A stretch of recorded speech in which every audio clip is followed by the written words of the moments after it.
Bem, gente, a gente vai entrar aqui agora na última parte da nossa aula, né? Falar sobre alguns analgésicos. A gente vai falar sobre os analgésicos opioides. Deixa eu pegar aqui a nossa caneta para a gente ir marcando, tá? Aqui com laser para vocês visualizarem. Não é agora que vou ter a câmera, né, para a gente se ver tudo. Fica no próximo vídeo. Fica no próximo vídeo. Se vocês fizerem uma coleta e me derem uma câmera, eu prometo que eu uso. Então, os opioides endógenos. Bora falar um pouco sobre opioides endógenos aqui, é isso? Então, olha lá, o ópio.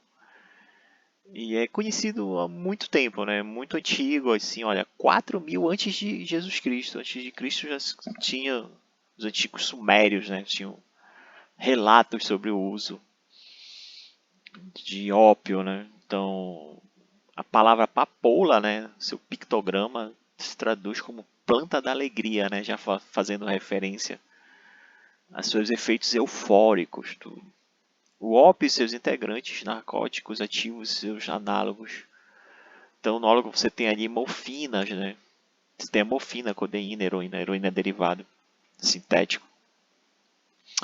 Então, são alguns naturais, né? Outros não. Você pode dizer que os opioides são todos que têm alguma semelhança ou atuam, né? No sistema opioide. São hoje amplamente utilizados, né? Muito utilizados no mundo inteiro. O uso clínico, né, farmacológico e também usado, abusados, né, na maioria das culturas. Aqui é a planta, né, Papaver sonífero. A gente pode ver aqui na imagem. Bem, então os analgésicos opioides, né, qualquer substância, né, que produz efeitos semelhantes à morfina e que podem ser antagonizadas por um antagonista opioide, mais conhecido, a naloxona. Então você chama de um analgésico opioide. Então você tem os opioides endógenos, endorfinas encefalinas, ou seja, que nós mesmos produzimos. Você tem os análogos da morfina. Morfina, diacetilmorfina, que é heroína, né? Codeína. Agonistas parciais, antagonistas, né? Naloxona. E derivados sintéticos.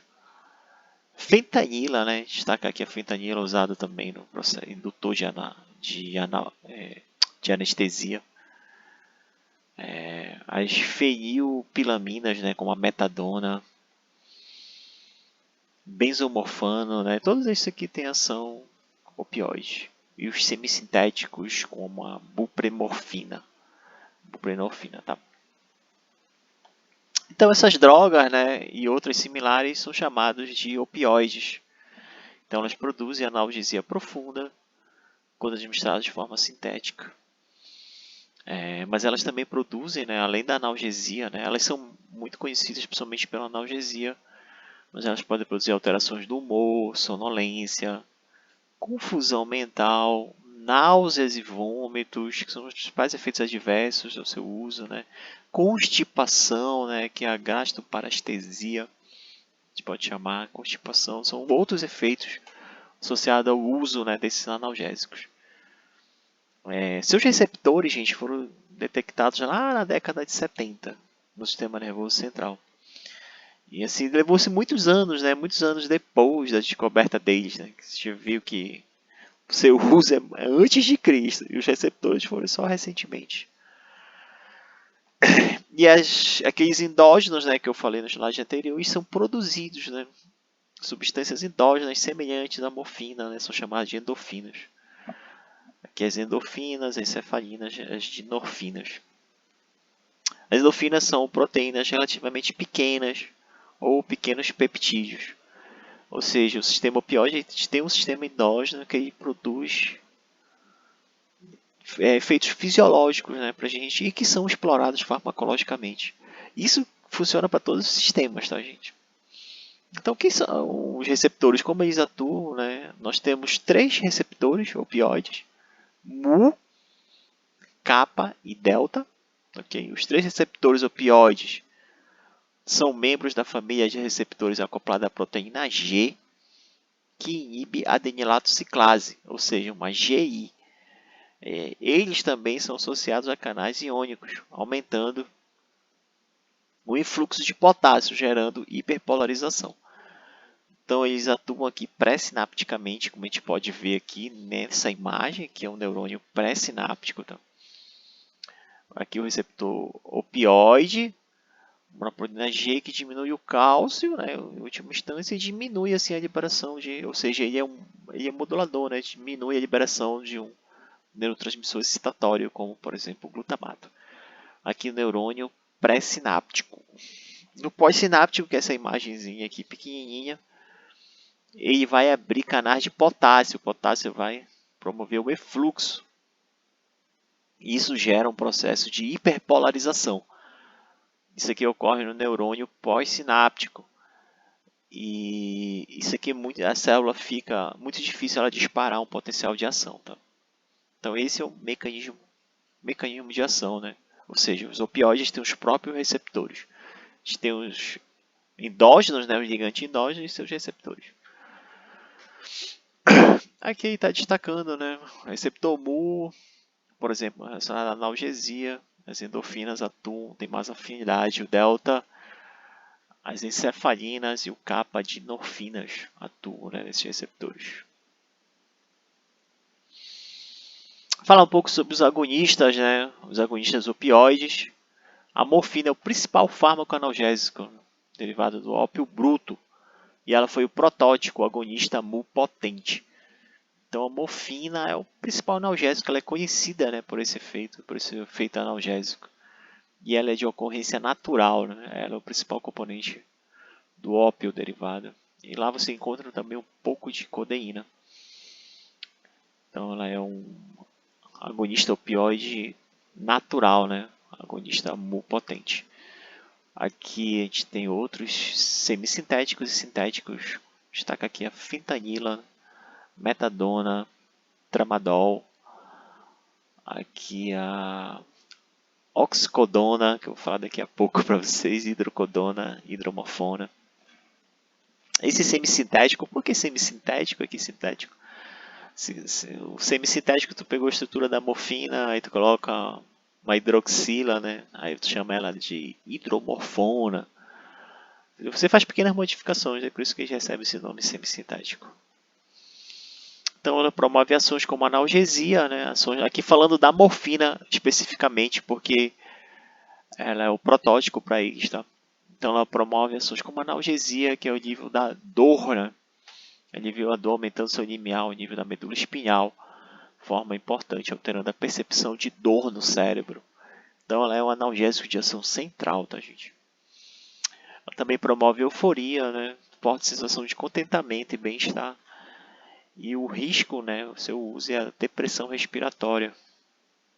Ela promove dessensibilização de óxido de carbono e neurônios do sistema respiratório. Pode ocorrer em doses normais da morfina. Também promove miose, que é a pupila pontiforme, que a gente vê aqui na imagem. Êmese, que é vômito. Ela estimula diretamente a zona quimiorreceptora, que está mostrando aqui na imagem. Isso dispara na área pós-extrema e causando êmese. Ela também atua no trato gastrointestinal, diminuindo a motilidade e o tônus do músculo liso, levando aumenta o tônus, né, o esfíncter anal. Isso aqui leva à constipação, tá? E a constipação é um efeito adverso no seu uso. E no sistema cardiovascular, né, não tem muito efeito em doses baixas. Não tem efeito significativo na pressão e na frequência cardíaca, porém em doses altas pode ocorrer bradicardia e hipotensão. Farmacocinética, né, tem a sofre biotransformação de primeira passagem, então ela tem pouca ação quando é aplicada via oral. É lenta e errática, né, como ele fala aqui. Então você tem prestações intramuscular, subcutânea e intravenosa, que produzem respostas mais lineares e mais confiáveis. Tá? Ela entra rapidamente nos tecidos corporais, incluindo no feto em caso de gestante. Como eles são muito lipofílicos, né, eles atravessam facilmente. Sua eliminação, né, seu metabolismo, ela é conjugada com ácido glicorônico também em nível hepático. E esses metabólicos são excretados por via renal. Aqui a gente tem 2 metabólicos, vocês podem ver aqui na imagem. Pacientes idosos são mais sensíveis aos efeitos analgésicos por 2 fatores aqui eles colocam, né? A redução da biotransformação, normalmente para que você consiga excluir, você precisa metabolizar. Se tem um problema hepático, normalmente o paciente idoso aí metaboliza de maneira lenta, tá? E a massa magra corporal e a função renal. Se a gente tiver com uma função renal, ele também vai excretar lentamente, então você acaba tendo mais analgesia em linhas gerais. Nós temos aqui efeitos adversos dos opioides, né, que podem ser queda de pressão, ansiedade, depressão, mal-estar, sedação, náuseas, retenção urinária, constipação. Causa potencial de vício, tá? Isso aqui causa dependência, tanto psíquica quanto dependência física, porque nós temos síndrome de abstinência e a gravíssima depressão respiratória causada por opioides. São os efeitos adversos. Falar um pouco sobre tolerância e dependência, né? Então nós temos ele causando fenômeno a partir do uso, né? O uso mais prolongado. A gente tem um fenômeno de tolerância, no qual aquela dose já não produz os efeitos esperados. Principalmente aqui ele está destacando os efeitos, né, que são perdidos pelo fenômeno de tolerância, como depressão respiratória, efeito analgésico, né, eufórico e sedativo. Então isso aqui, paciente que usa prolongado, esses efeitos vão desaparecendo. Aí você tem que aumentar a dose. Por outro lado, o uso de... Aqui eu estou usando a morfina como exemplo, tá, gente? Mas a gente pensa aqui como os opioides, tá? Por outro lado, aqui uma rota alternativa é constipação e constrição pupilar, que é a miose, eles não sofrem tolerância, tá? Então o paciente continua constipado. Vou falar um pouco sobre o uso clínico, né? Então a morfina, agonista opioide padrão, são usados com traumatismo, dor intensa, tá, gente? Dor em traumatismo, câncer e outros tipos de dor. Mas não é somente esse analgésico, né? Nós temos outros analgésicos opioides importantes, como a codeína, tramadol, são usados ali para dor não tão intensa como, bora dizer aqui, uma dor refratária aos AINES. Você pode usar aqui codeína, tramadol. Dá um destaque aqui para a oxicodona, né? Vou indicar aqui para vocês, eu vivo indicando, vocês não assistem nada, mas eu não desisto de vocês. Que é isso aqui? Não, peraí.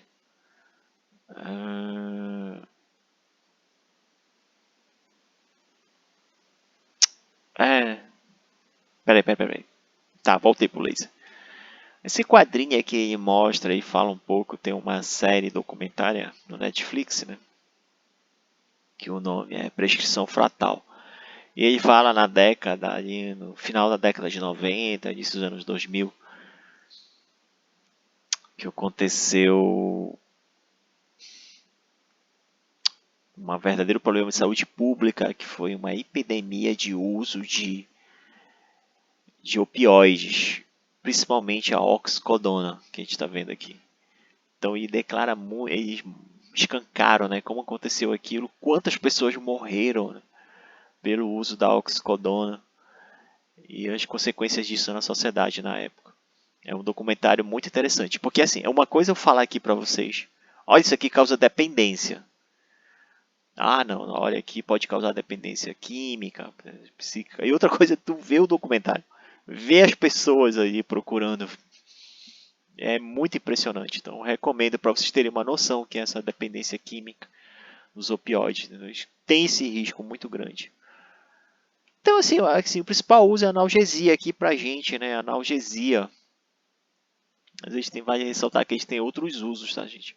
Aqui na anestesia também, né? A fentanila, o opioide sintético, relacionado, né, quimicamente a mepiridina, né? E ele tem 100 vezes a potência da morfina. E seu principal uso, tá, gente, é na indução da anestesia. extremamente lipofílico, tem uma ação muito rápida e ela é usada principalmente por via intravenosa. A fentanila é usada na anestesia por seu efeito analgésico e sedativo e tem como reações adversas bradicardia, diaforese, existe a síndrome da rigidez torácica do músculo esquelético. Então, aqui são efeitos adversos da anestesia. Além da anestesia, os opioides também podem ser usados como antitussígenos, hipertensão pulmonar, né? Se utiliza a morfina. Mas o principal uso deles aqui a gente vai dar destaque para analgesia, né? Principal uso clínico. E aqui a fentanila usada na anestesia. Vale ressaltar que em casos de intoxicação, né, nós temos antagonistas opioides, que são super importantes. Né? Eles se ligam em alta afinidade pelos receptores opioides, mas não ativam a resposta. A administração dos antagonistas opioides não produz efeitos significativos em indivíduos normais. Vale ressaltar que pacientes com dependência de opioides, você pode reverter rapidamente os efeitos dos agonistas, desencadear a síndrome de abstinência, tá? Se aquele paciente ele é dependente, como está mostrando aqui. É aquele paciente dependente que já usa, né, a longas datas. O que tem na síndrome de abstinência, né, ansiedade, como ele mostra aqui, procura pela droga, né, súplica pela droga, ali até as primeiras 8 horas. Depois você passa a ter outros sintomas como insônia, distúrbios gastrointestinais, né, dor de barriga, vômito, diarreia, rinorreia, midríase. Antes ele tinha a pupila dele miótica, né, agora passa a ter midríase e diaforese. Então uma síndrome de abstinência muito forte. Né? No estágio 3, até duração de até 3 dias. Né? O paciente tem taquicardia, náuseas, gêmeos, hipertensão, diarreia, febre. E começa com dor de barriga que evolui, né? Em termos de 24 horas passa a ter diarreia, náuseas, gêmeos. Pode vir a ter febre, espasmos musculares, convulsões, tremores, calafrio. Então, que é uma síndrome de abstinência característica no uso de opioides. Vejam que ela é diferente, tá, das reações adversas. Quem é o antagonista? Né? O principal antagonista é a naloxona, utilizada para reverter.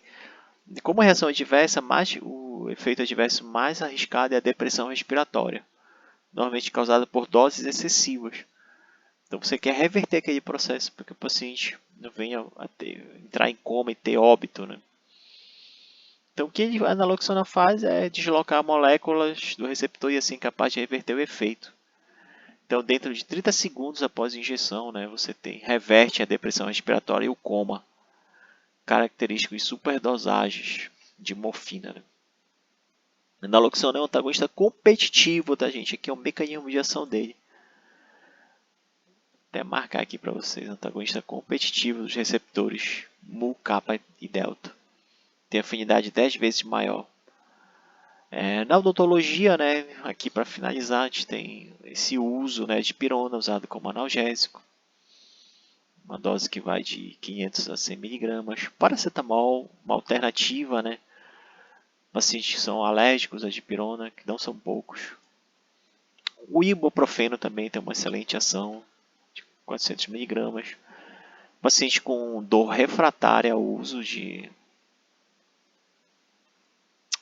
dos AINES, a gente pode ter aqui paracetamol associado a coteína, uma formulação, né? Você já tem a formulação pronta, né? Contendo os dois medicamentos. Pode-se usar o tramadol também. E todos esses medicamentos podem ser usados em crianças, tá? Respeitando a dose pediátrica. E destacar aqui que os opioides não são indicados para crianças, tá, gente? Então é isso. Agradeço. Bom estudo, gente. Faça seus esquemas, seus resumos. E eu estou sempre à disposição. Um abração para vocês.